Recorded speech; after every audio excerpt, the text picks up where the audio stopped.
Hello students. आपने previous class में आवेग इम्पल्स पढ़ लिया था।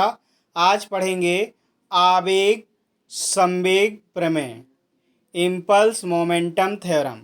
क्या पढ़ना है? Impulse momentum theorem.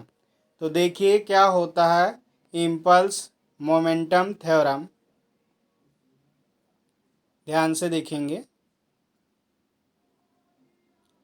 यदि किसी वस्तु पर कोई बल F अल्प समय dt के लिए कार्यरत रहता है, ये कार्य करता है, इस बल को आवेग कहते हैं और किससे? I से डिनोट करते हैं। तो सूक्ष्म आयोग आवेग क्या होगा? D I vector F into D T. ये हमने ले लिया F इंटू डी टी, ये समीकरण 1। अब देखो बेटा, संपूर्ण कुल आवेग निकालना है। तो मान लो वो T1 टाइम से T2 टाइम तक लगा है, तो क्या करेंगे? इसका समाकलन करेंगे T1 से T2 तक F डी टी। ये क्या है? F डी टी, ये समीकरण 2। अब मान लिया कि F जो है नियत हो, तो अगर F नियत है तो क्या होगा? तो यहाँ पर I इक्वल्स टू, अब देखो यहाँ पे T का मतलब है, ये डी टी का मतलब ये समय का फलन है, तो समय फलन है, बाकी सब कांस्टेंट होगा। तो यहाँ पर F कांस्टेंट, F को हमने बाहर कर लिया, integration T1 to T2 D T. अब डी टी का इंटीग्रेशन प्रीवियस में मैंने बताया था, डी टी हो अगर इसको इंटीग्रेट करेंगे या डी एक्स हो तो एक्स आएगा, डी टी हो तो टी आएगा, तो ओनली टी आ जाएगा। तो यहाँ पर बेटा क्या आ जाएगा? टी, एफ लिखा और टी, है ना, T1 to T2 lower limit. अब देखो बेटा, इसको सॉल्व करने का तरीका मैंने क्या बताया था? Upper limit minus lower limit. तो यहाँ पर आई तो वेक्टर लिख लिया, एफ वेक्टर उतार ही लिया। अब टी के प्लेस पे अपर लिमिट, टी के प्लेस पे पहले क्या रखेंगे? T2, फिर माइनस लगाएंगे, फिर टी के प्लेस पे T1।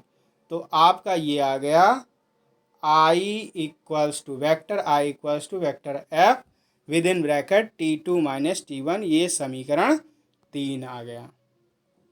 अब आवेग संवेग प्रमेय से इम्पल्स मोमेंटम थ्योरम, तो क्या होता है? संवेग परिवर्तन दर जो आरोपित बल के बराबर होता है, चूंकि F vector F equals to D P by D T, संवेग परिवर्तन आवेग के बराबर होता है। तो यहाँ से ये इधर भेज देंगे, तो F D T equals to D P. अब यहाँ से देखो बेटा क्या करेंगे, दोनों पक्षों में समाकलन, तो समाकलन का निशान लगा दिया हमने। और यहाँ पर टी है तो T1 टू T2, और ये क्या है? संवेग, तो संवेग चेंज होगा। अगर T1 से T2 हो रहा तो T1 पे मान लो संवेग P1 है और T2 पर संवेग P2 है, तो संवेग में ये P से P1 हो रहा है और समय में T से T1 हो रहा है। तो यहाँ पर T1 टू T2 लिख लिया और यहाँ पर P1 टू P2। अब बेटा क्या करेंगे? इंटीग्रेशन। तो ध्यान दो बड़े आराम से, ये तो हमने उतार लिया।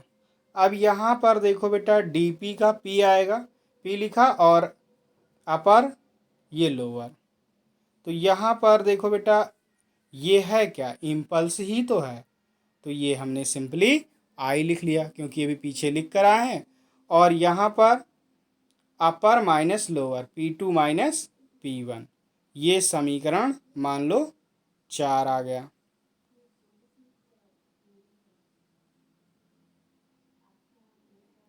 तो यहाँ से क्या गया?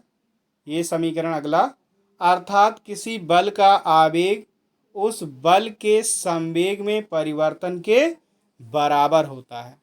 तो जो बल का आवेग है उसमें संवेग परिवर्तन का के बराबर होता है, यही आवेग संवेग प्रमेय है। समान आवेग की स्थिति में F1 T1 equals to F2 T2, क्या होगा? F2 T2। अब उदाहरण के लिए देख सकते हो बेटा, उदाहरण क्या है? क्रिकेटर तेजी से आती गेंद को कैच में लेते समय अपने हाथ पीछे की तरफ खींचकर गेंद के कैच लेने के समय को बढ़ाता है ताकि हाथ पर आरोपित बल के कारण उसे चोट न लगे। परिमित संवेग परिवर्तन उत्पन्न करने के लिए कम समय के लिए कार्यरत रहने वाले अत्यधिक परिमाण वाले बल को आवेगी बल कहते हैं। क्या कहते हैं? आवेगी बल कहते हैं।